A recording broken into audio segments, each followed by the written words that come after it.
बिस्मिल्लाहिर्रहमानिर्रहीम अस्सलाम वालेकुम स्टूडेंट्स। आज हम बायोलॉजी के chapter number 1 introduction to biology के लेक्चर नंबर 14 को डिस्कस करने जा रहे हैं। आज का हमारा टॉपिक है जियोलॉजिकल टाइम चार्ट। आपके सामने जियोलॉजिकल टाइम चार्ट आ गया है। इसमें बताया गया है कि कौन सा ऑर्गेनिज्म दुनिया में किस वक्त मौजूद था। स्टूडेंट्स, जो अर्थ है, जो ज़मीन है, कहा जाता है कि जो ज़मीन है वो 4600 मिलियन ईयर्स अगो बनी थी, लेकिन तब वो आग का एक गोला थी। ज़मीन पर टेम्परेचर बहुत हाई था। इस वक्त ज़मीन पर लाइफ मौजूद नहीं थी। 300 मिलियन ईयर्स अगो ज़मीन पर पहला लिविंग ऑर्गेनिज्म, पहला जानदार पैदा हुआ था। यानी अर्थ के वजूद में आने के 1600 मिलियन ईयर्स बाद जमीन पर लाइफ का आगाज हुआ। नीचे मैंने पर्पल एरो से हाईलाइट भी किया है कि 300 मिलियन ईयर्स अगो पहला लिविंग ऑर्गेनिज्म जमीन पर बना था। अर्थ के टोटल 4 इराज हैं। मैंने स्टार्स के साथ हाईलाइट भी किया है। प्रोटेरोजोइक इरा, पैलियोजोइक इरा, मीजोजोइक इरा और सिनोजोइक इरा। स्टूडेंट्स, इस टाइम चार्ट में कुछ सिंबल्स हैं जो कि स्काई ब्लू कलर में आपको नजर आ रहे होंगे। इनको समझ लेते हैं। जो ब्लू डॉट्स लगे हैं, इनका मतलब है कि इस पॉइंट पर ऑर्गेनिज्म की एवोल्यूशन हुई थी।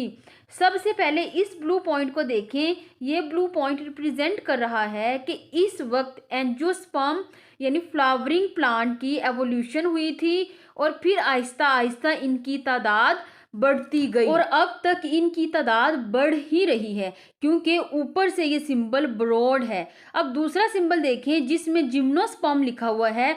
ब्लू डॉट जहां बना है, इसका मतलब है इस वक्त इनकी एवोल्यूशन हुई। अब ये सिंबल ब्रॉड होता जा रहा है, यानी इनकी तादाद बढ़ रही है। फिर आप देखें ये सिंबल जो है नैरो हो गया है, यानी इनकी तादाद कम होना शुरू हो गई।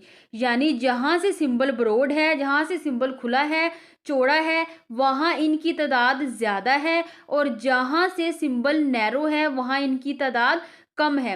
उम्मीद है अब आपको इन सिंबल्स की समझ आ गई होगी। स्टूडेंट्स, आपने इन सिंबल्स के बारे में 3 पॉइंट्स याद रखनी है। जहाँ पे ब्लू डॉट लगा हुआ है, इसका मतलब है इस वक्त इनकी एवोल्यूशन हुई।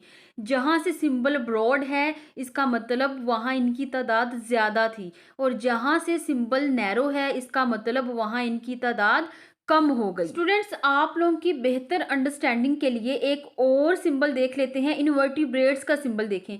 स्टूडेंट्स, ब्लू डॉट जहां लगा है, इस वक्त इनकी एवोल्यूशन हुई, फिर इनकी तादाद बढ़ना शुरू हुई, फिर नैरो लाइन रिप्रेजेंट कर रही है कि इनकी तादाद कम होना शुरू हो गई, फिर आगे से ये सिंबल ब्रॉड हो गया, यानी फिर इनकी तादाद बढ़ना शुरू हो गई। अब इस चार्ट को हम बॉटम से समझना स्टार्ट करेंगे।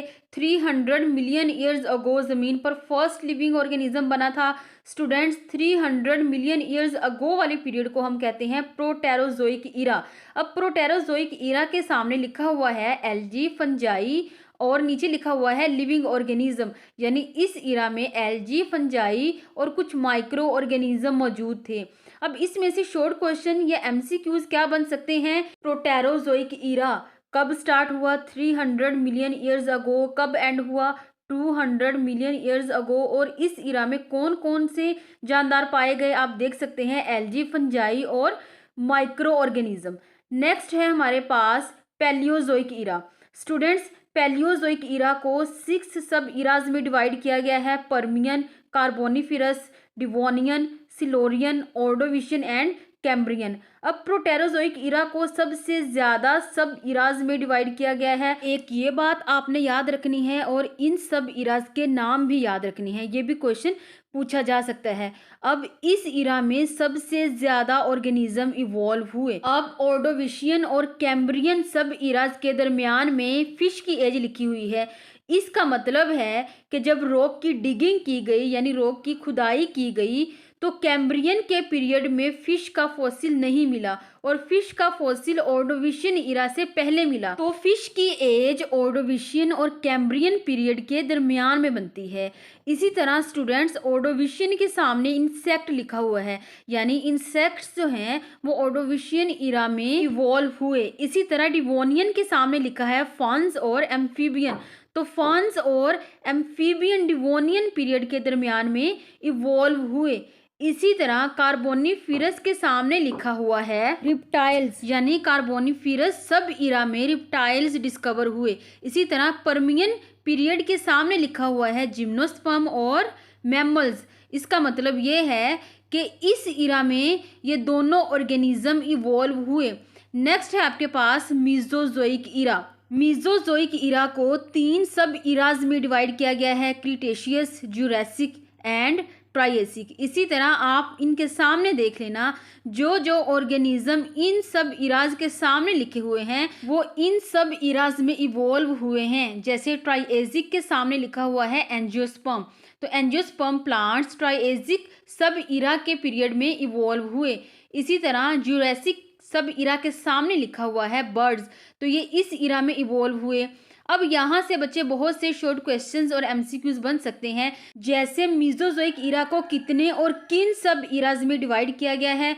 मीजोजोइक इरा को 3 सब इराज में डिवाइड किया गया है, क्रीटेशियस, जुरासिक एंड ट्रायसिक। इसी तरह स्टूडेंट्स मैं आपको एमसीक्यूज भी बता देती हूँ कि किस तरह से पूछा जा सकता है। जैसे आपको एमसीक्यूज आ सकता है Jurassic and Triassic period belongs to which era, और नीचे ऑप्शन दिया जाए सीनोजोइक, मीजोजोइक, प्रोटेरोजोइक और पैलियोजोइक। तो इस तरह से आपसे एमसीक्यूज भी पूछे जा सकते हैं। अब बच्चे इन इराज के सामने इनकी एज भी लिखी हुई है, तो इनको भी आपने अच्छे तरीके से याद करना है। इसके बाद लास्ट आपके पास इरा आता है सीनोजोइक इरा। तो इस इरा में भी बच्चे आपने इनके सामने देख लेना है कि कौन कौन से ऑर्गेनिज्म लिखे हुए हैं, तो वो इस इरा में इवॉल्व हुए हैं। So students, this is all about today's lecture. If you have any question, do write your question in comment section. Allah Hafiz.